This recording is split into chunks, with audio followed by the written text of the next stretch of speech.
Boa noite, meu nome é Wellington Gomes da Silva Filho e eu venho falar para vocês sobre a arrematação de empresas no processo trabalhista.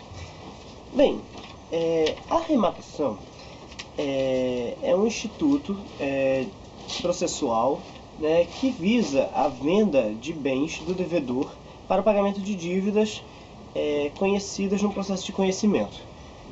É um procedimento que vai acontecer depois da penhora dos bens e da avaliação dos bens pelo avaliador, obviamente.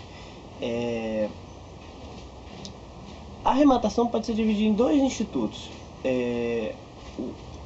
A praça, que é a arrematação de bens imóveis, e o leilão, que é a arrematação de bens móveis, né?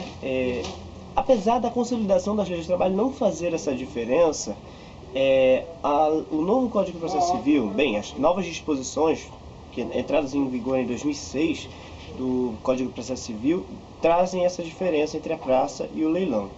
Essa diferença se origina lá no direito romano, onde a praça era o leilão, né, feito em praça mesmo, o lugar, a praça, né?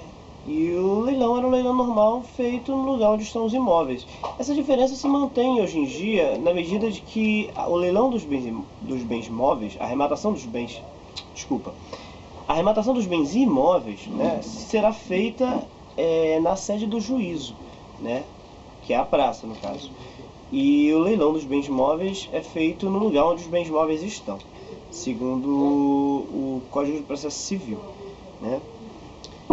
Pois bem, o leilão de empresas é um instituto que está muito mais ligado ao direito falimentar do que ao direito processual trabalhista. Por quê? Porque você não leilou uma empresa inteira num processo qualquer, né? Porque você leiloar uma empresa significa que aquele empresário não vai estar mais exercendo aquela atividade produtiva. Então, esse instituto, na verdade, vem do direito falimentar, né? Quando você tem uma empresa falida, você arrecada os bens daquela empresa e você vende aqueles bens daquela empresa, né? A Lei 11.101 de 2005, que é a nossa atual lei falimentar, ela trouxe a possibilidade da venda da empresa como um todo, né? Você vai ver lá no artigo 140 da lei falimentar que ele traz uma ordem de preferência, né? E colocando em primeiro lugar a venda da empresa com todos os seus estabelecimentos em bloco, né? E aí só depois disso outras possibilidades que, caso não seja possível a primeira possibilidade, poderão ser feitas, né? Que é a venda da empresa com as filiais ou unidades produtivas vendidas isoladamente, ou a alienação em bloco dos bens de cada estabelecimento, ou a alienação dos bens de cada estabelecimento considerados individualmente. Então, esse artigo visa a cumprir, né, a fazer um total compliance com o princípio da preservação da empresa, né, que foi o grande mote da nossa lei falimentar atual, né. Disposições semelhantes são notadas também na questão de recuperação judicial, né. O artigo 60 da mesma lei falimentar, ele diz sobre a questão da alienação de filiais ou unidades produtivas, não é?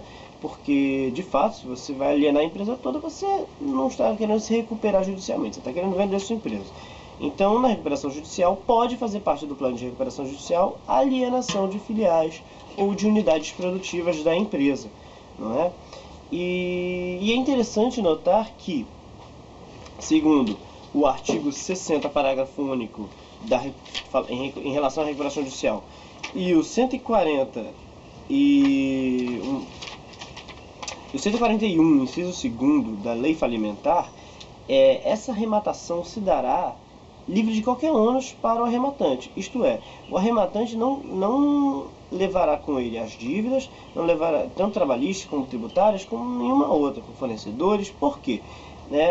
O plano de recuperação judicial ou a massa falida será responsável por enquadrar essas dívidas, por pagar essas dívidas, né? Isso é um grande incentivo ao arrematante, na verdade, no sentido de que dá um incentivo ao arrematante realmente comprar aqueles produtos, né? Alguma pessoa comprar aqueles produtos. Porque imagine só você ter que comprar um produto cheio de dívidas, né? Ninguém quer comprar um produto cheio de dívidas. E isso é bom para o credor, isso é bom para o devedor. porque tem a garantia de, para o devedor, ver seu processo acabar logo de uma vez, e para o credor ver o seu processo ter algum fim, né, conseguir receber algum dinheiro. Vamos lá. Segundo o artigo 888 do Código da Consolidação das Leis do Trabalho, esse leilão se dará, essa arrematação se dará a partir de 10 dias depois da avaliação, né? Terá que ter feito um edital para dar publicidade dessa asta pública, né? Que é o gênero, na verdade, né? A arrematação é o nome técnico, né? A asta pública. E esse edital tem que ser feito 20 dias antes da asta acontecer, né? O edital vai ter que dizer também o dia, a hora e o lugar da arrematação, né? Se for a praça, vai ser no próprio juízo. Se for o leilão, vai ser no lugar onde os bens estão, né? E precisa dizer o lugar, né? O Código de Processo Civil também diz que é necessário dizer a descrição do bem e o estado em que ele se encontra e o valor da avaliação, né? Para referência, porque diferentemente do Código de Processo Civil, não haverão dois leilões no processo trabalhista. Há, de fato, um leilão só e já será arrematado, e o maior lance, na verdade, já levará o bem, né? Não necessitando ser, no mínimo, o valor da arrematação. O que mais eu posso dizer aqui para vocês, né? O artigo 889... antes. O artigo 888, parágrafo 4º, diz que se o arrematante não pagar em 24 horas, ele perderá o sinal e os bens voltam à praça, ou ao leilão, não é? Mas é interessante dizer isso, que o fiador também tem esse dever. E, segundo o artigo 696 do CPC, se o fiador pagar, né, em 24 horas, ele pode pedir para ele os bens, arrematar para ele os bens, né?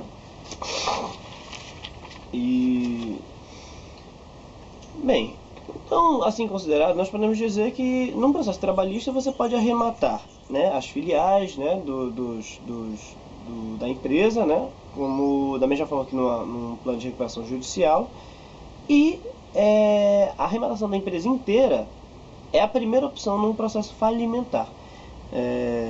E isso é interessante porque, como os créditos trabalhistas são o primeiro, estão na ordem de preferência, são os primeiros, né? Segundo o artigo 83 da lei falimentar, bem, considerando até 150 salários mínimos, isso interessa muito ao trabalhador, que terá, na verdade, que pedir a homologação dos seus créditos, né? Se habilitar no concurso de credores falimentar e então vai receber, né, junto com os demais credores trabalhistas, em primeiro lugar, no concurso de credores falimentares. Bem, é basicamente isso. Acho que talvez uma última coisa que possa ser falada, que é interessante, é o seguinte: se os trabalhadores se juntarem numa sociedade, eles podem arrematar a empresa, né? O 144 dá essa possibilidade. E o parágrafo 2º 144 da lei falimentar, né? E o parágrafo 2º deste artigo 144 dirá que a sociedade de empregados, né, feita para esse fim, né, poderá usar seus créditos trabalhistas para arrematar a empresa. E, portanto, começar a tocar uma empresa. É uma possibilidade realmente factível, né? E que interessa muito aos trabalhadores. Agora eu vou passar para a nossa amiga Raquel, que vai falar sobre o leilão e sobre os lances no leilão. Muito obrigado.